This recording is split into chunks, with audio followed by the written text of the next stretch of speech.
ආයිබෝන් ළමයි මේ සැරේ සයින්ස් ටෝක්ස් එපිසෝඩ් එකට මම ඉන්වයිට් කරනවා රේඩියේෂන් ෆිසික්ස් පැත්තේ ඉන්න අයියා කෙනෙක්ව. ඉතින් මේ අයියා ගොඩක් දේවල් කරනවා. ඉතින් කෙටියෙන්ම කියනවා නම් මේ අයියා කැමති දේ කරන කෙනෙක්. ඉතින් වැඩි විස්තර නැතුව මම නිරෝධ රණසිංහ අයියාව සාදරයෙන් පිළිගන්නවා ෂෝ එකට. ආයිබෝන් අයියේ ඉන්විටේෂන් එක පිළිගත්තා.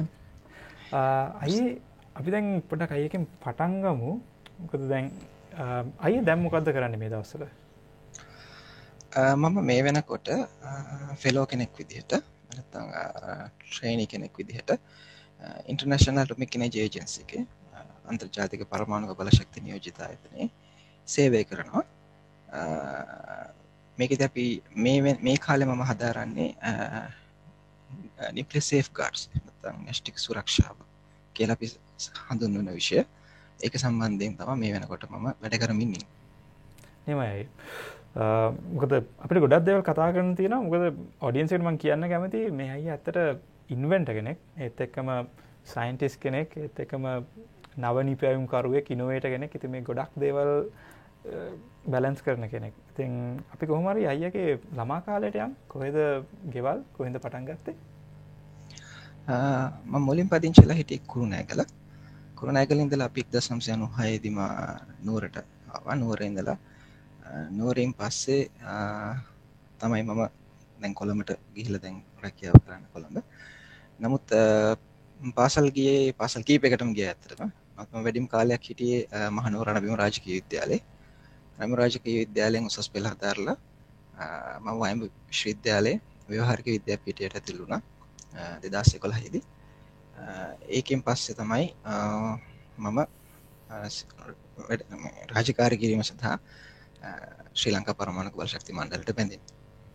එතකොටයි මේ කැම්පස් කියන්නේ මේ ඉස්කෝලේ යන කාලේ කවුද හරි හිතුවද මේ වගේ තැනක එයි කියලා? ඒ කියන්නේ මොකද ඒ කාලේ තිබ්බ ආකල්ප කැම්පස් යන එක ගැන? මම හිතන්නේ මට 3 වසරේ කියලා මට මතක කාලේ ඉඳලම 3 වසරේ ඉඳලා මට ඕනේ උනේ විද්‍යාඥයෙක් වෙන්න. ඒක මොන ක්ෂේත්‍රයේද කියන එක කාලෙන් කාලට වෙනස් වුණා. සමහර කාලවලට මට හිතෙනවා රසායන විද්‍යාඥයෙක් වුණා නම් හොඳයි කියලා. ආයේ කොහොම නමුත් මම අවසන් කරනකොට කියන්නේ මම පාසල් අවසන් කරනකොට මට උවමනා වෙලා තිබුණේ සෛද්ධාන්තික භෞතික විද්‍යාඥයෙක්, තියරිටිකල් ෆිසිසිස්ට් කෙනෙක් වෙන්න. නමුත් මට විශ්වවිද්‍යාලයේදී මට හදාරන්න ලැබුණා ඉලෙක්ට්‍රොනික විද්‍යාව. ඊට පස්සේ මම ඩිසයින් ඉන්ජිනියර් කෙනෙක් විදිහට තමයි මගේ වැඩ කරගෙන ගියේ.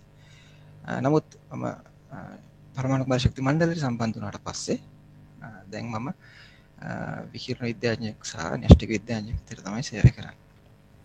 නියමයි. එතරම් මේ අයියාගේ කැම්පස් යන කාලේ ෆයිනල් ඉයර් රිසර්ච් ප්‍රොජෙක්ට් එක ගැන ටිකක් කතා කරමු. මොකද මම හිතන්නේ මේකේ තමයි නේ නිකන් ටර්නින් පොයින්ට් එකක් වුණේ අයියාගේ ජීවිතේ. මම මේක තමයි කරගෙන යන්න ඕනේ ගැන අපි ඒක ගැන ටිකක් කතා කරමු. විශ්වවිද්‍යාලයේ අන්තිම අවුරුද්දට අපිට ෆයිනල් ඉයර් එකේ අපි මාස 6ක ඉන්ඩස්ට්‍රියල් ට්‍රේනින් එකක් තියෙනවා. ඒතර මේ ට්‍රේනින් ලොකේෂන් එකක් අපි හොයාගන්න ඕනේ. හොයාගෙන විශ්වවිද්‍යාලයට ඒක කැම්පස් එකට දෙන්න දුන්නාම ඒකේ ඇරේන්ජ් කරලා දෙනවා කොහොමද කරන්නේ කියන එක සම්බන්ධයෙන්. ඒ විදිහට මමත් මගේ තව සහකයෙකුත් දිනුෂි මදුසංක අපි දෙන්න ශ්‍රී ලංකා පරමාණු බලශක්ති මණ්ඩලයට පුහුණු වෙන ශිෂ්‍යයෝ දෙන්නෙක් විදිහට තමයි මුලින්ම බැඳුනේ 2015 අගෝස්තු මාසෙදී. මේකෙදි අන්තිම අවුරුද්දේ ව්‍යාපෘතිය විදිහට කරන්න ලැබුණේ ඒ වෙනකොට ඒ කියන්නේ 2013 පටන් ගත්ත ව්‍යාපෘතියක් විදිහට ප්‍රොජෙක්ට් එකක් විදිහට කරගෙන ආපු එකක් තිබුණා. විකිරණ මයින් උපකරණයක් හදන්න. ලංකාවේ අපි ඩොමෙස්ටික් හදා ගන්න ඕනේ කියන අදහසෙන් කරපු ප්‍රොජෙක්ට් එකක්. මේ ගොඩක් දෙනෙක් පහු කරගෙන ඇවිල්ලා තිබුණා. ඒක එක කොටසක් මොඩරේෂන් එකක්. ඒක අලුත් කරන්න තමයි මට බාර වුණේ. නමුත් ඒක ඉවර කරගන්න පුළුවන්කම ලැබුණ නිසා මගේ ෆයිනල් ඉයර් ප්‍රොජෙක්ට් එක උනේ ඒ සම්පූර්ණ උපකරණය. ඒක තමයි අද අපි ලංකාවේ හදලා තියෙන පළවෙනි කමර්ෂල් ලෙවල් එකට ගෙන ආපු රේඩියේෂන් මෙෂරින් ඉක්විප්මන්ට් එක විදිහට සැලකෙනවා. වව්. ඉතින් අන්ඩර්ග්‍රැජුවේට් ප්‍රොජෙක්ට් එකක් ඉඳන් පටන් අරගෙන පස්සේ ඒක ෆයිනල් ප්‍රොඩක්ෂන් ලයින් එකට වෙනකම්ම ගියානේ. ඔව් මම හිතන්නේ එතන තියෙන්නේ මේ එකක් අපිට ලැබෙන සහයෝගයත් එක්ක. ඒ කියන්නේ ගොඩක් වෙලාවට අන්ඩර්ග්‍රැජුවේට් ප්‍රොජෙක්ට් වලට වෙන දේ තමයි මේ ප්‍රොජෙක්ට් එක කරාට පස්සේ ඒක එහෙම නැති වෙලා යන එක.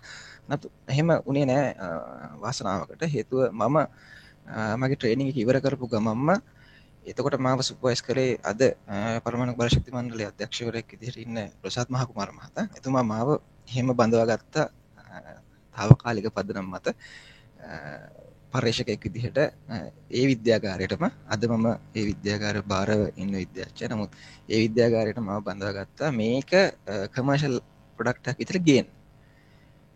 මොකද ඒක පළවෙනි එක ප්‍රොටෝටයිප් එකක්. එතකොට ඒක කමර්ෂල් ප්‍රොඩක්ට් එකක් බවට හරවනවා කියන එක සම්පූර්ණ වෙනස් කතාවක්. ඒක වෙනස් කතාවක්. එතකොට එතෙන්ට ගියාම ඒක නිසා තමයි ඒක ඒ ව්‍යාපෘති හැම ගියට අපිට හොඳ ටීම් එකක් ඉන්නවා. අපේ ඩිවිෂන් එකම ඒකට සපෝට් කළා. සහ ඒකට අවශ්‍ය අනිකුත් දේවල් උපකරණ පහසුකම් ඒ සේරමත් අපි අද එකතු කරගෙන තියෙනවා. ඒවත් එක තමයි ඒක තාම ඔය අන්තිම තැනට එනකන් ආවේ. අපි ඒ ගැන ටිකක් ඩීටේල්ස් ගැන මම ඉස්සරහට අහන්නම්. හැබැයි මට අයියගෙන් අහන්න ඕනේ දැන් මේ රේඩියේෂන් ෆිසික්ස් මට සමහරට මේ වචන ටික පැටලෙනවා. මොකද මේකට නියුක්ලියර් ෆිසික්ස් කියනවා, ඇටොමික් එනර්ජි කියනවා, රේඩියේෂන් ෆිසික්ස් කියනවා. මට පොඩ්ඩක් පැහැදිලි කරලා දෙන්න පුළුවන්ද මේකේ අතර වෙනස? සාමාන්‍ය විහාරයේදී අපි වචන තුනක් පාවිච්චි ගන්න එක අදහසකින්. ඒ කියන්නේ ඇටොමික්, නියුක්ලියර් සහ රේඩියේෂන්. ඔය තුනම atomic physics, radiation physics, nuclear physics කියලා පාවිච්චි කරන්නේ අඩු වැඩි වශයෙන් එකම විෂය ක්ෂේත්‍රයකට තමයි. මේකේ වඩා අපි දැනට පාවිච්චි කරන්නේ රේඩියේෂන් ෆිසික්ස් කියන එක. ඒ කියන්නේ විකිරණ විද්‍යාව කියන එක. විකිරණ විද්‍යාවේ කොටසක් විදිහට තමයි න්‍යෂ්ටික විද්‍යාව තියෙන්නේ. එතකොට න්‍යෂ්ටික ද්‍රව්‍ය කියන්නේ විකිරණශීලී ද්‍රව්‍ය. නමුත් න්‍යෂ්ටික නොවන විකිරණශීලී ද්‍රව්‍යයක් තියෙනවා. එයාලා ගැනත් අපි විකිරණ විද්‍යාවේදී සාකච්ඡා කරනවා. න්‍යෂ්ටික විද්‍යාවේදී අපි වැඩි අවධානය යොමු කරන්නේ න්‍යෂ්ටික ද්‍රව්‍ය, ප්ලූටෝනියම් සහ යුරේනියම් සහ තෝරියම් ගැන විතරයි. එතකොට අයියට මේ ෆීල්ඩ් එකට ඉන්ට්‍රස්ට් එකක් ආවේ කොහොමද? ඒ කියන්නේ අන්ඩර් ග්‍රැජුවේට් ලෙවල් එකකින්ද නැත්නම් ඊට කලින්ද? මේක සම්බන්ධයෙන් ලොකු අවබෝධයක් මට තිබුණේ නැහැ. අපි මේකට මම මගේ රැකියාවට හෝ මගේ පුහුණු වීම වලට ශ්‍රී ලංකා පරමාණු බලශක්ති මණ්ඩලයට යන්න කලින් ඇටොමික් එනර්ජි බෝඩ් එකට යන්න කලින් මට ඒ ගැන ලොකු අදහසක් තිබුණේ නැහැ. හැබැයි ඒ ලෙවල් කරනකොට අපි තාරකා විද්‍යා සංගමයක් පිහිටුවාගෙන හිටියා. මමත් ඒකේ හිටියා. ඒකේ තරුවල සමහර දේවල් ගැන අපි සාකච්ඡා කරනකොට මේ න්‍යෂ්ටික විද්‍යාවයි මේ විකිරණ විද්‍යාවයි කියන දෙකම අපිට හම්බ වෙනවා. එතකොට එතනදී තමයි මට මුලින්ම මට හොඳට මතකයි මම ඉගෙන ගත්ත පළවෙනි න්‍යෂ්ටික ප්‍රතික්‍රියාව මේ ෆෝටෝන් සයිකල් එක. එහෙම නැත්නම් අපි අද කතා කරන සූර්යයාගේ ශක්ති නිෂ්පාදන ක්‍රියාවලිය. ඒක තමයි මම දන්නේ මුල්ම න්‍යෂ්ටික සමීකරණ.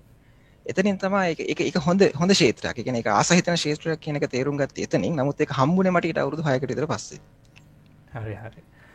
දැන් මේ ෆීල්ඩ් එකේ ඒ කියන්නේ මොකද්ද තියෙන මේ ෆියුචර් එක? මොකද මේ කට්ටියක් කියනවා මේක කියන්නේ ඩයින් ෆීල්ඩ් එකක්ලු. ඒ කියන්නේ ඒක මේ ඒක ඇත්තට පොපියුලර් නැති ටොපික් එකක්ලු. අයියා මොකද්ද මේ ෆීල්ඩ් එකේ දකින්න ෆියුචර් එක? අපි මෙහෙම හිතුවා. විදුලිය හොයාගන්නකොට සමහරට මිනිස්සුන්ට ගින්දර ගැනත් ඔය වගේ හිතෙන්න පුළුවන්. කියලා අපිට හිතෙනවා ගින්දර කියන්නේ දැන් ඕනේ නැහැ. මොකද අපිට විදුලිය පාවිච්චි කළා දෙකම කරන්න පුළුවන්. නමුත් ඒක එහෙම වුණේ නැහැ. ඒක එහෙම නොවෙන්න හේතු තියෙනවා. ඒ තමයි සමහර ක්ෂේත්‍ර තියෙනවා, සමහර ෆීල්ඩ්ස් තියෙනවා. ඒවා අපිට රිප්ලේස් කරන්න බෑ.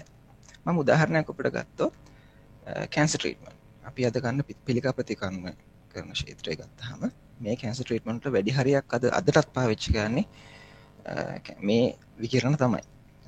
මේක තව අවුරුදු ගාණක් යනකම් අපිට ඊට වඩා හොඳ විසඳුමක් දැනට පේන්නත් නැහැ. සමහර ඒවාට හැම කේස් එකකටම නෙමෙයි.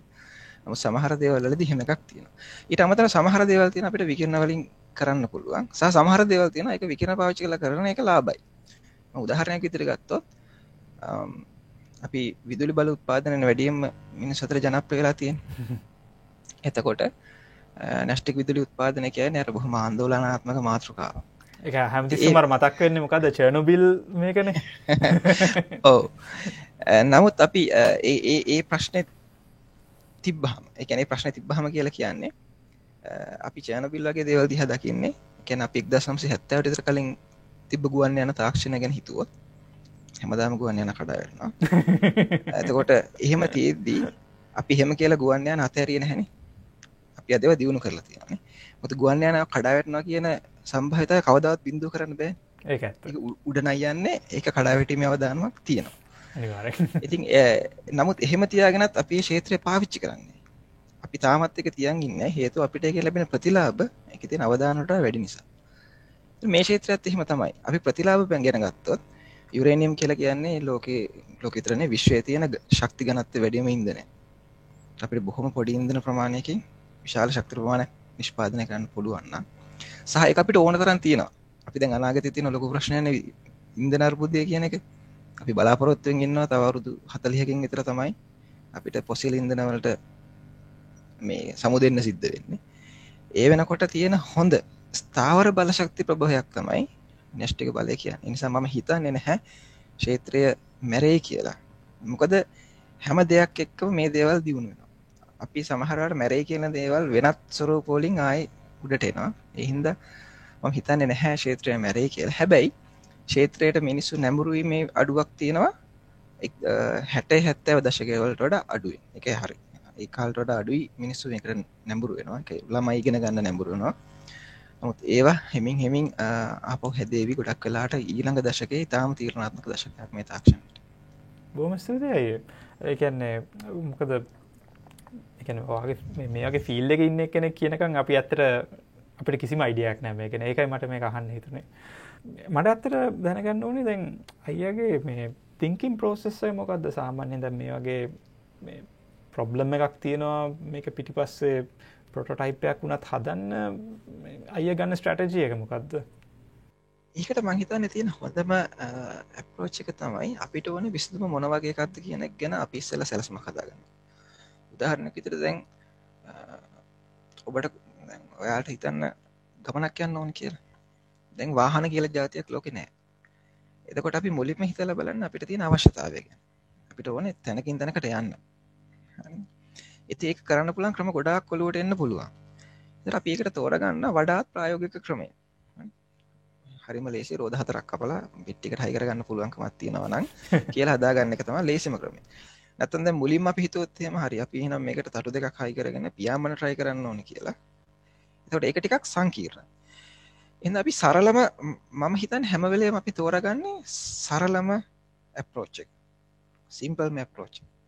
එහෙම කරගත්තාම හුඟක් දේවල් විසඳ ගන්න පුළුවන්. ඊට පස්සේ අපිට සිද්ධ වෙනවා ඊළඟට අපි ඇත්තටම කරන්න ඕන දෙයක් ගොඩක් දෙනෙක් සමහරලාට නොකරන දෙයක් වෙන්න පුළුවන්. අපි ඒ වගේ දේවල් වලට වෙන අය කොයි විදිහට උත්සාහ කරලා තියෙන කියලා හොයලා බලන්න. ඔක අපි අර රිසර්ච් වල කියන්නේ ලිටරචර් රිවිව් එක කියලා. අන්න හරි. ලිටරචර් රිවිව් එක. නමුත් හැම දෙයකම ලිටරචර් රිවිව් කරන්න බැරි වෙයි. නමුත් අඩුම තරමේ අපිට තියෙන දේවල් දිහා බලලා මේක කොයි වදිකේද හැදිලා තියෙන කියන ගැන අදහසක් ගන්න පුළුවන්. ඊටු කොටස තියෙන මං හිතන්නේ අපි ට්‍රයිල් ඇන්ඩ් එරර්. අපි කරලා බලනවා වරදිනවා. දැන් ඔය උපකරණ ගැන කතා කරන්නේ. ඔය උපකරණේ හදන්න ගිහිල්ලා වැරදිච්ච සර්කිට් බෝඩ් 100ක් විතර මගේ ලැබ් එකේ පිටිපස්සේ ගොඩ ගහලා තියෙනවා. ඒ ඔක්කොම පළවෙනි ටෙස්ට් එකේදී වැරදුනේ ඒවා. ඉතින් ඒක එහෙම තමයි. ඒකට අපි ට්‍රෙස් කරලා බලනවා ඒක හරියනවා නම් අපි එකෙන් ස්ටෙප් එකක් ඉස්සරහට යනවා. ඉතින් එහෙම තමයි ඔක ග්‍රැජුවල් මේකක්. මම හිතන්නේ අර හදිස්සි වුණොත් ඔක කරන්න බෑ. හිමීට ඉගෙන අවධානයෙන් අර ඔය තියෙන හැම මූලාශ්‍රයක්ම එකතු කරගත්තාම අපිට පුළුවන් ඒක කරගන්න. ඕකේ බොහොම ස්තුතියි. ඕකේ දැන් මට ඕනේ ගොඩක් ඩීටේල්ස් දැනගන්න මේ අයියාගේ ඉන්වෙන්ෂන් එක සම්බන්ධ. ඉතින් ඒක ගැන අයියා ස්ලයිඩ්ස් ටිකක් ප්‍රිපෙයාර් කරලා තියෙනවා. ඉතින් අපි ඒක ගැන පොඩ්ඩක් කතා කරමු. මුලින්ම අපි මේ උපකරණ ලංකාවේ හදන්න තීරණය කරේම අපිට දැන් තියෙන ලොකු අභියෝගයක් තමයි අපිට මේ උපකරණ මේ විදිහ උපකරණ නැතුව ඉස්කෝලවලට අපිට ප්‍රැක්ටිකල් හඳුන්වලා දෙන්න බෑ. එතකොට ප්‍රැක්ටිකල්ස් කරන්න නැතුව ඇත්තට මේ ක්ෂේත්‍රය ගැන උගන්වන්න බෑ හේතුව විකිරණ කියන්නේ පේන්නේ නැති දෙයක්. ඇත්ත. ඒතර පේන්නේ නැති දෙයක් ගැන කතා කරන්න ගියාම ඒක තනිකරම අපිට වචන වලින් විතරක් කරන්න ගියාම ඔක ළමයින්ට ආසහිතෙන්නේ නැහැ. ඔක ගැන අවබෝධයක් තියෙන්නේ නැහැ. ඒක නිසා අපි මේකට උපකරණ 3ක් නිර්මාණය කළා. මේ ශ්‍රී ලංකා ඇටොමික් එනර්ජි බෝඩ් එකේ නියුක්ලියර් ඉන්ස්ට්‍රුමන්ටේෂන් ලැබ් එකේ න්‍යෂ්ටික යන්ත්‍ර උපකරණ විද්‍යාගාරයෙන් මේ උපකරණ තුනේ පළවෙනි එක ගැමා ක්ෂේත්‍ර මාපක එහෙම නැත්නම් ගැමා සර්වේ මීටර්ස්. ඒ කියන්නේ ගැමා විකිරණ මනින්න පුළුවන් අතේ අරගෙන යන්න පුළුවන් පොඩි උපකරණයක්. අපේ මොබයිල් ෆෝන් එකක් විතර පුංචි උපකරණයක්. දෙවෙනි එක වලාකුටීරය. වලාකුටීරය කියන්නේ විකිරණවල ක්‍රියාව නැත්නම් අපි විකිරණ කියලා කෙටියෙන් කිව්වොත් දැක බලා ගන්න පුළුවන් එකම විදිහ. ඒ කියන්නේ වෙන කිසිම විදිහකින් අපිට විකිරණ දැක ගන්න බෑ. විකිරණයක් දකින්න පුළුවන් වලාකුටීරයකින් පමණයි. ඒ නිසා වලාකුටීර අපි නිර්මාණය කරලා තියෙනවා. ඊට අමතරව විකිරණ ගණක. විකිරණ ගණකය කියන එක ඇත්තටම සාමාන්‍යයෙන් වැඩ ගොඩකට පාවිච්චි කරන්න පුළුවන්. විශ්වවිද්‍යාලවල ශිෂ්‍යයෙක්ට වුණත් යුනිවර්සිටි එකේ කෙනෙක්ට පුළුවන් එයාගේ රේඩියේෂන් ෆිසික්ස් වලට අදාළ ඔක්කොම පරීක්ෂණ මේ කවුන්ට් එකකින් කරන්න. මේකට අයියේ මේ ගයිග කවුන්ට් එක කියලාද කියන්නේ? අපි ගත්තොත් අපි තාක්ෂණිකව කතා කරොත් ටෙක්නිකලි ගත්තොත් එහෙම ගයිග කවුන්ට් එක කියලා කියන්නේ ඒක සෙන්සර් එකක් විතරයි. රේඩියේෂන් මනින්න පුළුවන් සෙන්සර් එකක්. ඒක පාවිච්චි කරලා අපිට මේ දෙකම හදන්න පුළුවන්. සර්වේ මීටර් ක්ෂේත්‍ර මාපක හදන්නත් පුළුවන්, කවුන්ටර්ස් හදන්නත් පුළුවන්. ඕකේ. අපි මේ හදලා තියෙන උපකරණ දෙකේමත් ගයිග කවුන්ටර්ස් තමයි අපි දැනට පාවිච්චි කරන්නේ. අයියේ මේ මම මේ වලාකුටීරය කියන්නේ මේ ක්ලවුඩ් චේම්බර් එක හදන්න දැන් ඒක මේ ඒ කියන්නේ ගොඩක් සීත කරන්න ඕනේ නේද? ඒ කියන්නේ මේ සාමාන්‍යයෙන් ක්ලවුඩ් චේම්බර් එකක් කියලා කියන මේ විදිහ එකක්. මේක ඇත්තට මේ ඔයාලා දකින්න ෆොටෝ එක මේක අපිට ලංකාවට ජපානයෙන් හම්බුණා කිට්ස් 25ක් 2017 දී. මේකේ තිබිච්ච අවුලක් හින්දා තමයි අපි ඇත්තටම අපි එකක් හදන්න ඕනේ කියලා තීරණය කළේ. ඒ තමයි මේ වලාකුටීරේ හදන්න මේක පෙට්‍රි දීශ මේක ඇත්තටම සාමාන්‍ය විද්‍යාගාරයක් කරන්න පුළුවන් වැඩක්. මේකට විශේෂතයකට කියලා ඕනේ වෙන්නේ වියලි අයිස්, ඩ්‍රයි අයිස්. නැත්නම් මේ ඩ්‍රයි කාබන් ඩයොක්සයිඩ් මේ සොලිඩ් කාබන් ඩයොක්සයිඩ් ඕනේ. මොකද අපිට මේක යට සීතල වෙන්න ඕනේ අඩුම තරමේ සෙල්සියස් අංශක -30කට. -30කට. ඒක නිසා එහෙම සීතල කරලා අපිට පුළුවන් මේකේ මේ පොඩි ඉරි වගේ පේන්නේ මේ ඉරි වගේ යනවා පේන්නේ මේ ඇත්තටම ඇල්ෆා සහ බීටා විකිරණ. ඒතර මේ මැද තියෙන සාම්පල් එකෙන් මේක විකිරණශීලී ද්‍රව්‍යයක් තියෙන සාම්පලයක්. එතකොට ඒකෙන් විකිරණ පිට වෙන විදිහයි පේන්නේ. එතකොට අපිට තිබිච්ච අභියෝගය තමයි ලංකාවේ මේක බොහොම දුෂ්කරයි මේ ඩ්‍රයි අයිස් හොයාගන්න. ඒක මම පර්සනලි ඒක try කරා ඒකයි. ඔය ප්‍රශ්නෙත් තියෙනවා. මොකද මේ මගේ අම්මා ඇත්තට මේ කෙමිස්ට් කෙනෙක්. ඒ කියන්නේ මේ ලෙක්චරර් කෙනෙක්. ඉතින් අර සමහර පැකේජින්ග්ස් එනවා ඩ්‍රයි අයිස් එක දාලා. ඉතින් හම්බෙන් වගේ එකක් ගෙනල්ලා try කරා. ඒත් එකම 100% ඇල්කොහොල් උත් ඕනේ. ඒත් මම අසාර්ථක වුණා. ඉතින් මට හිතාගන්න බෑ අයියලා කොහොමද මේක කරේ කියලා. අපිට ඩ්‍රයි අයිස් ගැන තමයි ඇත්තටම ප්‍රශ්නේ තිබුණේ. ඩ්‍රයි අයිස් මොකද ලංකාවේ හැම ඉස්කෝලේකටම ඩ්‍රයි අයිස් ට්‍රාන්ස්පෝර්ට් කරන්න බෑ. රට පුරාට. මොකද කොළඹ විතර එක තැනයි අපිට ගන්න පුළුවන් තැනකට තියෙන ඩ්‍රයි අයිස්. මේකත් එක්ක අපි තීරණය කළා එහෙනම් අපිට මේක ඉලෙක්ට්‍රික් කූල් කරන සිස්ටම් එකට යන්න පුළුවන් කියන එක. ඒකත් එක්ක තමයි අපි අපේ ක්ලවුඩ් චේම්බර් එක හැදුවේ. මේකේ අපේ ක්ලවුඩ් චේම්බර් එකේ වීඩියෝ එකක් මම දෙන්නම් පදියට දාගන්න පුළුවන් එතකොට. නියමයි. එතකොට ඒකේ අපි මේ අපි කූල් කරනවා ඉලෙක්ට්‍රිකලි. එතකොට ඒක ඕනිස් කෝල් එක කිලිම කරන්ට් එක තියනවා නම් එච්චරයි කරන්ට් එකට ගැහුවාම ඒක කූල් වෙනවා. සහ ඇල්කොහොල් එක සම්බන්ධයෙන් උනත් මුලින් තිබිච්ච අදහස තමයි මේක 99.9ක තාම ඉහළ පියුරිටි එකක් තියෙන එතිල් ඇල්කොහොල් ඕන කියන එක. අපි ඒක අඩු කරා අයිසෝප්‍රොපිල් ඇල්කොහොල් වලට 95ට වඩා වැඩි අයිසෝප්‍රොපිල් ඇල්කොහොල් වලට මේක කරන්න පුළුවන්. එහෙම නැත්නම් අපි දැන් සර්ජිකල් ස්ප්‍රිට් වලට කරන්න පුළුවන්. ලීටරයක් රුපියල් 300යි වෙන්නේ. නෑ මොකද මේ සාමාන්‍ය ෆ්‍රීස් එකක් කියන්නේ ඍණ 28කට වුණත් යන්න පුළුවන් නේ. ඒ කියන්නේ ෆ්‍රිජ් එකේ උඩ තට්ටු මේ ෆ්‍රීස් එකකට යන්න පුළුවන් ඒක. හරි හරි. එතකොට අපි මේක හැදුවේ මූලික වශයෙන් අර ප්‍රශ්නෙට ඩ්‍රයි අයිස් හොයාගන්න තියෙන මේ දුෂ්කරතාවය මග අරගන්න තමයි. ඒක නියමයි අය. ඒ කියන්නේ මේ මම මේක ෆස්ට් ටයිම් මගේ වාසනාවට මට ජර්මනි දකින්න හම්බුණා. ඉතින් අර විකිරණ ඒ කියන්නේ මේ මොකද රේඩියෝ ඇක්ටිව් දේවල් තියෙන්න ඕනෙත් නෑ. ඒ කියන්නේ විශ්වයේ ඉඳන්ම මේ විකිරණ අපේ ඇඟ තුලින් යනවා. ඒක වුණත් අපිට ඩිටෙක්ට් කරන්න පුළුවන් නේ. ඔව් ඒ කියන්නේ අපේ සූර්යයාගේ ඉඳලා අපිට එනවා විවිධාකාර විකිරණ ගොඩක්.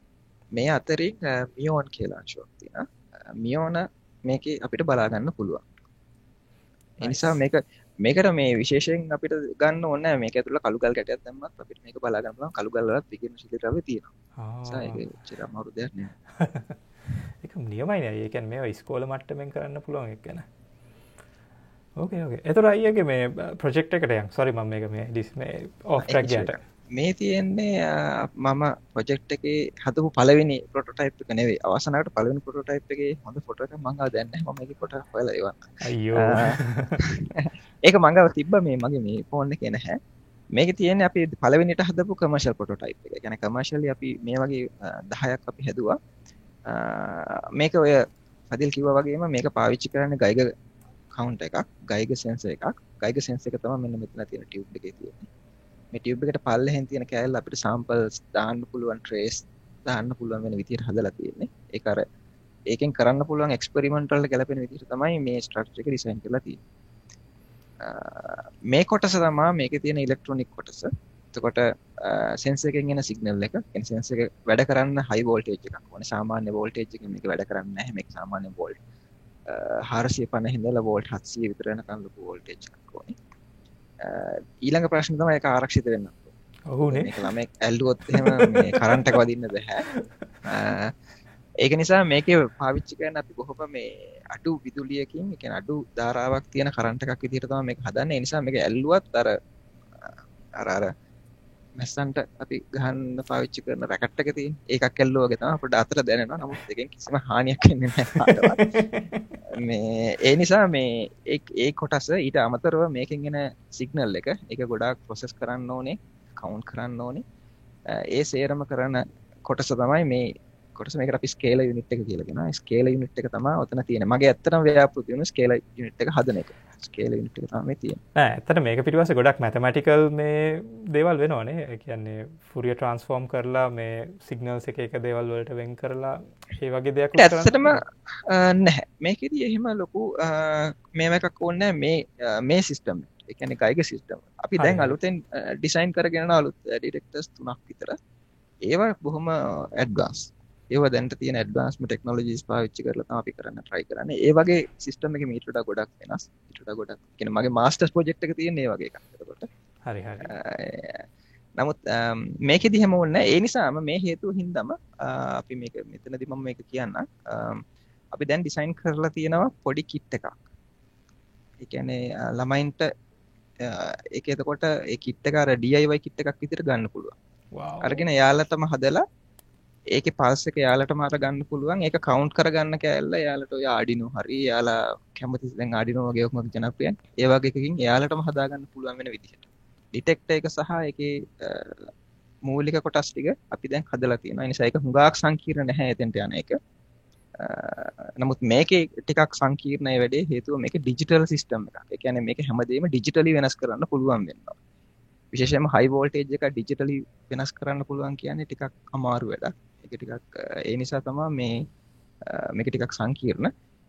ඒ හැර සිග්නල් ප්‍රොසෙසිං පැත්තේ ලොකු සංකීර්ණතාවයක් මේක නැහැ. පළවෙනි කමර්ෂල් ප්‍රොටෝටයිප් එකෙන් පස්සේ ඒක ටිකක් ලොකු උපකරණයක් වෙලා තිබුණා. මේ උපකරණයක් මම හිතන්නේ අපි පෙරදින විශ්වවිද්‍යාලයට දුන්නා. ඒ කියන්නේ යාලා අපි මිලදී ගත්ත එකක්. ඊට පස්සේ අපි ඒක අප්ඩේට් කරා. හේතුව ඒක ටිකක් ලොකු එකක් හින්දා ඊට වඩා පොඩි එකක් වෙන්නයි. ඒකේ අපිට පේන ඩිස්ප්ලේ එක ටිකක් ලොකු කරලා ගන්න ඕන නිසා අපි ඒක වෙනස් කරා මේ වගේ අලුත් ස්කේල් යුනිට් එකකට. මේක ඊට වඩා ඇඩ්වාන්ස් එකක්. ඊට අමතරව මේ තියෙන අර මම කිව්වා අතේ අරන් යන්න පුළුවන් ඉන්ස්ට්‍රුමන්ට් එක. මේක සාමාන්‍ය මොබයිල් ෆෝන් එකක් විතර ඇති. බැටරි එකකින් වැඩ කරන්නේ. ඊට මේකේ තියෙන විශේෂත්වය තමයි මේක ඇත්තටම පාසල් වල පාවිච්චියටම හදපු එකක්. මේ විදිහේ මේ වගේ උපකරණ දැනට පාවිච්චි කරන ඒසියා පැසිෆික් රීජන් එකේ තියෙන එකම රට තමයි ලංකාව. ඒක අපි කියන්නේ නිසා මොකද මේ පළවෙනි සෙට් එක අපි උතුරු පළාත් এডুকেෂන් ඩිපාර්ට්මන්ට් එකට දුන්නා. ඒ නිසා මේක දැනට එයාලට ඉන්ට්‍රොඩියුස් කරගෙන යනවා. මේ තියෙන අර අපි කිව්ව ක්ලවුඩ් චේම්බර් එක ටිකක් ලොකුයි සාමාන්‍ය පොඩි ක්ලවුඩ් චේම්බර් එකකට වඩා. නමුත් අඩුමතරම අපිට ඩ්‍රයි අයිස් ඕන වෙන්නේ නැහැ. ඒක ලොකු දෙයක් අයියේ. ඒ කියන්නේ මේ ඔයාලට හිතාගන්න බෑ මේක මට නිකන් මැජික් වගේ මෙහෙම දෙයක් අහන්න ලැබෙන එක. මේ වව් ඒ කියන්නේ මේක ඇත්තට මේ මේඩ් ඉන් ශ්‍රී ලංකා ප්‍රොඩක්ට් එකක් නේද? ඔව් ඒක එහෙම තමයි. අපි මේකට දැනට පේටන්ට් ගන්න අවශ්‍ය කටයුතු කරගෙන යනවා. ඒ නිසාම තමයි මේ කිට් තුනට 2020 සහසක් නෙමෙයි තරඟවලදී අපිට අවෝඩ් එකක් හම්බුණා, ගෝල්ඩ් මෙඩල් එක හම්බුණා ෆිසික්ස් කැටගරි එකෙන් මේ උපකරණ තුනට. සුබ පැතුම් අයියේ. ඒක සෑන් අයිය වගේ කෙනෙක් මේ channel එකට ආපු එක සෑන් විදියට මම අගයනවා. ඇත්තටම ඒ කියන්නේ චයිල් ලෙවල් එකේ නැත්නම් මේ ස්කූල් ලෙවල් එකේ මේ වගේ දෙයක් අප්‍රූව් වෙන්න තරම් යනවා කියන්නේ ඒක සෑහෙන අමාරු දෙයක්. ඒ කියන්නේ මේකට අපි ස්තුතිවන්ත වෙන්න ඕනේ අපේ එඩියුකේෂන් මිනිස්ට්‍රි එකට. එඩියුකේෂන් මිනිස්ට්‍රි එකේ සයන්ස් බ්‍රාන්ච් එකේ විද්‍යා ශාඛාවෙත් තමයි අපිට මේකට ලොකුම සහයෝගය ලැබුණේ. මොකද අපිට සයන්ස් බ්‍රාන්ච් එකෙන් පුළුවන්කම ලැබුණා ලංකාවේ ඉන්න ඔක්කොම එඩියුකේෂන් රීජන්ස් වල ඉන්න සයන්ස් ඩිරෙක්ටර්ස්ලා එක තැනකට ගෙනල්ලා එයාලට මේ උපකරණ ගැන කියලා දීලා ඒවලට ඉන්ට්‍රොඩියුස් කරලා ඒක එයාලට පෙන්නලා ඒ කියන්නේ ඒකේ තියෙන වැදගත්කම එයාලට කියලා දෙන්න. ඊට අමතරව ඒ අයගේ මාර්ගයෙන් අපි ලංකාව පුරාම ඉන්න ෆිසික්ස් ටීචර්ස්ලා 800ක් විතර ට්‍රේන් කරලා තියෙනවා මේ වෙනකොට මේ ෆීල්ඩ් එක වෙනුවෙන්. හේතුව අපි දැන් සිලබස් එක අප්ඩේට් කරලා තියෙනවා. ඉස්සර අපිට තිබිච්ච පදාර්ථය හා විකිරණය රේඩියේෂන් ඇන්ඩ් මැටර් කියන සබ්ජෙක්ට් එක ඒ පාඩම අපි දැන් ලොකු පාඩමක් විදිහට අරගෙන තියෙනවා මේ දේවලුත් එකතු කරලා. wow කොහොමද අකිලබ් channel එකේ සිලබස් එකට contribute කරපු එක්කෙනෙක් අපිත් සමග ඉන්නවා. ලොකු දෙයක් අය ඇත්තටම ලොකු දෙයක්. මේ ඉස්සෙල්ලා ෆදිල් කතා කර වගේ මේ තියෙන අපි ඔක හදන process එකේ බොහොම කොටස් කීපයක් මේ තියෙන ඔය මුළු සිස්ටම් අපි 22 අපි අද 25ක් හැදුවා. ඒ 25ේම ඔක්කොම සර්කිට් බෝඩ්ස් ටික තමයි මේ තියෙන්නේ. යුනිට් 25ේම ඒ කියන්නේ ඉන්ස්ට්‍රුමන්ට් තුනටම අදාළ යුනිට් 25ේම සර්කිට්ස් මේ ඔක්කොම මේ සර්කිට්ස් මේ හැම සර්කිට් එකක්ම ලංකාවේ අපේ ලැබ් එකේ අපි ඩිසයින් කරපු ඒවා. හැම සර්කිට් එකකම මේ ඩිසයින් එක ඒකේ ටෙස්ට් කරලා ඒ ටික කරලා අපි මේ මගේ ලැබ් ස්ටාෆ් එක මේ අය තමයි ගොඩාක් මහන්සිලා මේවා ඇසෙම්බල් කරේ. ඒ කියන්නේ මේ සෙට් එක අපි ඇත්තටම අපි ඇසෙම්බලි ලයින් එකක් දැම්මා. අපි අලුතෙන් ඒකට උපකරණ මිලදී ගත්තා. ඒ අරගෙන ඒකේ සමහර කොටස් තියෙනවා ඒත් අතින් කරන්න ඕනේ ඒවා. ඒ කොටස් ටික කළේ මගේ ස්ටාෆ් එක. මේ උඩ තියෙන්නේ අපි ඔය කියන රේඩියේෂන් කවුන්ට් එකත් එක්ක හම්බෙන මුළු කිට් එක. මේක කිට් එකක් විදිහට එන්නේ. ඒක තනි යුනිට් එකක් නෙමෙයි. ඒක ෆුල් කිට් එකක්. ඔකෙන් අපිට එක්ස්පෙරිමන්ට් සාමාන්‍යයෙන් රේඩියේෂන් ෆිසික්ස් වල එක්ස්පෙරිමන්ට් 10ක් 15ක් විතර කරන්න පුළුවන්කමක් තියෙනවා. පොඩි රේඩියේෂන් සෝස් දෙකකුත් තියෙනවා මෙතන. මේ බොහොම රේඩියේෂන් සෝසස්. මේ උඩ තියෙන කොළ පාට සෝස් එක හදලා තියෙන ලංකාවේ වැලි වලින්. මොහොත වෙරලා තියෙන වැලි වලින්. ඒක තියෙන රේඩියේෂන් ලෙවල් එක පාවිච්චි කරලා. ඕ. ආ. මේකේ ඇත්තටම මම හිතන්නේ වෙන කවුරුවත් මේවා ගැන දන්නවා කියලා. ඒ කියන්නේ බොහොම ස්තුතියි අපිට මේ මම කිව්වට. ඒක සතුටක්. මේක තමයි අපේ කතාව. නමුත් මේ තියෙන ඇත්තටම අධ්‍යාපනයේ විතරයි. නමුත් අපි මේ වෙනකොට තව ඉන්ස්ට්‍රුමන්ට් කීපයක් හදනවා. මීට වඩා ටිකක් ඇඩ්වාන්ස් ඒවා. ඒ ටික අපි ඩිසයින් කරලා මේ වෙනකොට ඇසෙම්බල් කරලා මම දැන් මෙහි නැති නිසා දැනට මේක පොඩ්ඩක් හිමීට යන්නේ වැඩේ. ඒක අපි බලාපොරොත්තු වෙනවා මාකට් එකට දාන්න ඊළඟ අවුරුද්දේ. අයියා දැන් අයියා මේ තැනේ ඉන්නේ වයිම්බ විශ්වවිද්‍යාලයේ ලබාගත් උපාධිය සහ දැනුමත් එක්ක. දැන් ගොඩාක් විට අපේ ළමයි කියන්නේ සයන්ස් ෆැකල්ටි එකට සිලෙක්ට් වුණොත් ඇප්ලයිඩ් සයන්ස් ෆැකල්ටි එකට සිලෙක්ට් වුණොත් එන්නේ මාරම නෙගටිව් මයින්ඩ්සෙට් එකකින්. ඉතින් මොකද්ද අපිට මේ වගේ ළමයිට දෙන්න පුළුවන් මෙසේජ් එක? එතන මම හිතන්නේ ෆදිල් මූලික ප්‍රශ්න විදිහට තියෙන්නේ ළමයි අර Taman තේරුණ හින්දා කැම්පස් යන්න ඕනේ කියලා හිතන එක. මම හිතන්නේ ඒක එච්චර හොඳ දෙයක් නෙවෙයි. සමහරලාට විශ්වවිද්‍යාලෙට ගියාම Taman ආස ෆීල්ඩ් එකක් තෝරගෙන ඒකෙන් ඉස්සරහට යන එක තමයි තියෙන හොඳම දේ. මට මතකයි අපි විශ්වවිද්‍යාලේ ඉන්නකොට ඒ කියන්නේ හුඟක් දෙනෙක් එක්ක වෙලිය තව උපාධියක් කරනවා. ජොබ් මාකට් එකට හොඳයි කියලා. එහෙම නැත්නම් වෙන කෝසස් කරනවා. ගොඩාක් කෝසස් තියෙනවනේ දැන් ඔෆර් කරනවානේ. කෝසස් කරනවා. මට ෆදීල් අද වෙනකන් මට තියෙන මගේ උපාධිය විතරයි. වෙන සහතික පත්‍ර පාඨමාලාවක්වත් මේ සර්ටිෆිකේට් කෝස් එකක්වත් මම කරලා නැහැ. මගේ උපාධිය හැරුණාම ඩිග්‍රී එක හැරුණාම මට අය කියන දෙක හොඳට තේරෙනවා. මොකද මේ දැන් කැම්පස් එක්සෑම් තියෙනවනේ. ඒක නිකන් සීසන් එකක්නේ. මේ වගේම අර බාහිර උපාධි එක්සෑම් වලටත් වෙනම සීසන් එකක් තියෙනවා. ඉතින් ළමයි අර ඩිග්‍රීස් දෙක තුනක් කරනවා. ඉතින් මේ කැම්පස් ඉන්න ගමන් ඉතින් මම හිතන්නේ ඔතන තියෙන ප්‍රශ්නේ තමයි එකක් තමන් කරන දේ ආසාවෙන් කරන්න. ඒක කරන්න ඕනේ මට ජොබ් එකක් ගන්න ඕනේ. ඒ හන්ද මම මේ සබ්ජෙක්ට් එක තෝරගන්නවා. ඒක එච්චර හොඳ දෙයක් නෙමෙයි. ඒ සබ්ජෙක්ට් එකට කැමති නැත්නම් ඒක අතහැරලා දාන්න. තමන් කැමති දෙයක් කරන්න. ඒක කවදාවත් අපි අකමැති දෙයක සාර්ථක මිනිහෙක් වෙන්න පුළුවන් වෙයි කියලා මම හිතන්නේ නැහැ කාටවත්. හේතුව අපි ඒක ආසාවෙන් නෙමෙයි කරන්නේ. අපි ඒක නිකන් අමුතුවෙන් ඇඟට දාගෙන කරන්න උත්සාහ කරොත් ඒක කරන්න අමාරුයි. ඒක නිසා හොඳම දේ තමයි ආස දේ කරන එක සහ කරන දේ හරියට කරන්න. පුළුවන් උපරම විදිහට. මොකද විශ්වවිද්‍යාලයක ගත්තත් ඔය අවුරුදු 4 උගන්වන්න පුළුවන් බොහොම සීමිත ප්‍රමාණයක්. අපි දැන් මම කරේ ඉලෙක්ට්‍රොනික කරේ මම අද කරන දේවල් වලින් 10%ක් 20ක් විතර තමයි අපි විශ්වවිද්‍යාලේ ඉගෙන ගත්තේ. හේතුව අනිත් කොටස අපි විශ්වවිද්‍යාලේ ඉන්න කාලෙදිම ඒක ඉවෝල්ව් වෙලා ඒක දියුණු වෙලා වෙන තැනකටම ඇවිල්ලා. එතකොට අපි එළියට එනකොට තියෙන වෙනස් ලෝකයක්. ඉතින් ඒක අපිම ඉගෙන ගත්තොත් නිසා ඒක කවුරුවත් අර යුනිවර්සිටි එකේදී මේ කොටලා පොවන්නේ නැහැ මේ ටික තමයි එළියට ගියාම හම්බෙන්නේ කියලා. ඉතින් තමන් කරන දේ හරියට කරනවා නම් මම හිතන්නේ ඒක එච්චර අමාරු වැඩක් නෙවෙයි. බොහොම ස්තුතියි. දැන් අයියා දැන් මේ වගේ නිර්මාණයක් කරන්න ප්‍රොටෝටයිප් එකක් කරන්න ලංකාවේ සෑහෙන අමාරුයි. ඒ කියන්නේ මේ ලංකාව පල්ලෙහාට දානවට නෙමෙයි මම මේ කියන්නේ. ඒ කියන්නේ නිකම් ඇමරිකාවේ කැනඩාවේ වගේ තැනක මේවට මේ සප්ලයිස් ගන්න එක මේ බාණ්ඩ ගෙන්න ගන්න එක ඒකට වඩා ලංකාවේ කරන්න සෑහෙන අමාරුයි. අයියා කොහොමද මෙන්න මේ අභියෝග ASCII මේ හිත හදාගෙන මේක කරගත්තේ? ඒ කියන්නේ අයියාගේ එක්ස්පීරියන්සස් තියෙනවද නිකන් ඇයි මම මේ දේ කරන්න එපා වෙච්ච තැන්? ඒ ගොඩක් මට මගේරුණ විශේෂයෙන්ම මේ මගේ බොස් නිසා. ඒ කියන්නේ ඒ වේට් එක ඇත්තටම මගේ බොස් තමයි දරන්නේ. මම සිකිලා සර්ට කියනවා මේ මට මෙන්න මෙහෙම උපකරණයක් තියෙනවා මට ඒක අරගන්න පුළුවන් නම් මට මේ වැඩේ මෙතන මෙහෙම කරන්න පුළුවන් කියලා. එතම ප්‍රශ්න අහන්නේ මේක කොහොම හරි මට අරන් දෙනවා. නමුත් ඒක අතහැරියාම ඒ කියන්නේ විශේෂයෙන්ම දැන් මගේ යුනිවර්සිටි ප්‍රොජෙක්ට් එක ගත්තාම ඒ කාලේ මේ ෆැසිලිටිස් අපිට තිබුණේ නැහැ. ලැබ් වල ඒ තරම් දේවල් තිබුණේ නැහැ. ඒකට අපි වෙනස් දේවල් හොයාගන්නවා. සමහර දේවල් අපි කරගන්න වෙනවා. දැන් ෆදීල්ට කියන්න මේ සමහර කොටස් අපි හොයාගත්තේ හાર્ඩ්වෙයාර් වලින්. සමහර කෙමිකල් අපි හොයාගන්නේ සිංහල බෙහෙත් බඩු කඩවල වලට ගිහලා.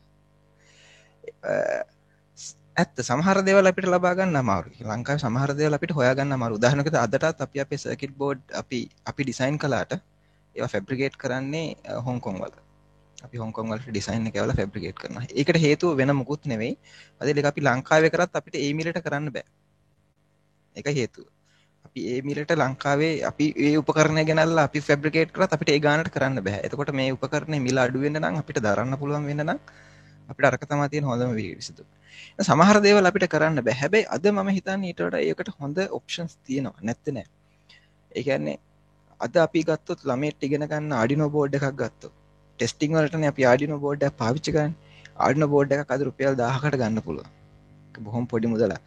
අපි ඉලෙක්ට්‍රොනික ෆීල්ඩ් එකට එනකොට මයික්‍රෝ කන්ට්‍රෝලර් බෝඩ්ස් තිබුණේ නැහැ. තියෙනවා ලක්ෂයක් විතර වෙනවා. ඒක බෝඩ් එකක්. එතකොට අපි බෝඩ් හදාගත්තා. සර්කිට් බෝඩ් අපි හදාගත්තා ඩිසයින් කරලා. එහෙම ඒ හින්දා අර ඒකට විකල්ප තියෙනවා. මම කියන්නේ හැම දෙයකටම විකල්ප තියෙනවා කියලා. හැබැයි සමහර දේවල්ට විකල්ප තියෙනවා. එකම දේ පොඩ්ඩක් වැඩියෙන් මහන්සි වෙන්න. සමහර වෙලාවට බඩු ගෙනල්ලා අපිම කීයක් වලින් කපලා අපිම ඕනේ හැඩේ හදාගෙන වැලි කඩදාසි වලින් අතුල්ලලා ප්‍රොටෝටයිප් එකකට කිසි ප්‍රශ්නයක් නැහැ. හැබැයි අනිත් අතින් ගත්තාම වදිල් අද වෙනකොට මේ සර්කිට් හදන එක මේ ෆැබ්‍රිකේෂන් එකත් ඉස්සර තරම් අමාරු නෑ. අද සර්කිට් බෝඩ් එකක් ඩොලර් 720කට ඒ කියන්නේ රුපියල් 40කට හදා ගන්න පුළුවන්. තමයි ඇත්ත කතාව. එහෙම හදා ගන්න පුළුවන්. එකම දේ ටිකක් හොයලා බලලා කරන අපි ඉන්ටර්නෙට් වලින් ගොඩක් වැඩ කරනවානේ. මේ වගේ දේවල් හොයලා බලලා කරන්න පුළුවන්. ඒක එච්චර අමාරු නැහැ. ඒ නිසා මම හිතන්නේ ඔප්ෂන්ස් හොයා ගන්න පුළුවන්. ඒකට හොඳ ටීම් එකක් ඉන්නවා නම් හොයලා බලලා කරන්න පුළුවන් නම් බැරි වැඩක් නෙවෙයි. මම පොඩි කතාවක් කියන්නම්. ඒ කියන්නේ මේ මගේ කැම්පස් එකේ මේ ඉන්දියානා ඇමරිකාවේ ඉන්දියානා ප්‍රාන්තේ දැන් මේ solid state physics වලට මේ ළමයා මේ ප්‍රොජෙක්ට් එකක් කියන්නේ පොඩි මේ cost effective model එකක් හදන්න try කරනවා. එතකොට එයා රිසර්ච් පේපර් එකට හොයාගෙන තියෙන්නේ මම ඉගෙන ගත්ත කොළඹ විශ්වවිද්‍යාලයේ ප්‍රොෆෙසර් කෙනෙක්ගේ පබ්ලිෂ් කරපු රිසර්ච් පේපර් එකක්. මොකද එයා මගෙන් අහනවා ඔයා මේ ප්‍රොෆෙසර්ව දන්නවද? මෙයා මට උගන්වලා තියෙනවද කියලා. එයා මට උගන්වලා තියෙනවා. ඉතින් ඒ කියන්නේ ලංකාවේ ඉන්වෙන්ෂන්ස් වලට ලොකු ඩිමාන්ඩ් එකක් තියෙනවා. මොකද අපි අර cost effective විදියකටනේ හදන්නේ. ඉතින් ලොකු මේ අර middle income උයි අර developing countries වලට ලොකු ඩිමාන්ඩ් එකක් තියෙනවා අපෙන් එන products වලට. ඔව් ඒක අනිවාර්යෙන් එහෙම වෙනවා. ඒ කියන්නේ අනිත් එක ඒක අනිත් පැත්තකුත් තියෙනවා ෆදිල්. ඒ කියන්නේ අපි ඇත්තටම අපේ රටට ප්‍රොඩක්ට් එකක් කරනවා නම් කරන්න ඕනෙත් ඒ cost එක ගැන හිතලා. අපි ගොඩාක් සල්ලි තියෙන රටක් නෙවෙයි. එහෙනම් අපිට කියන්න බෑ මට මේ රිසර්ච් එක කරන්න බෑ. මට මෙන්න මේ ඉන්ස්ට්‍රුමන්ට් එක ඕනේ. ඉන්ස්ට්‍රුමන්ට් එක ගන්න බැලුවම මේක කෝටි 2.5ක් විතර වෙනකොට එහෙනම් එහෙම කියන එක මම හිතන්නේ අපි රටට කරන අසාධාරණ විදිහකින් ගත්තාම. නමුත් අපිට පුළුවන් නම් හරි. අපි දැනට මේක අතින් කොටලා හරි මේක අපි හදා ගන්නවා. අපි මේක කීයෙන් කපලා අපිම කරගන්නවා. එහෙම කරගත්තාම අපිට පස්සේ දවසක අතෙන්ට යන්න පුළුවන් වෙයි. නමුත් දැනට අපි මේ මහන්සිය දරන්න වෙනවා.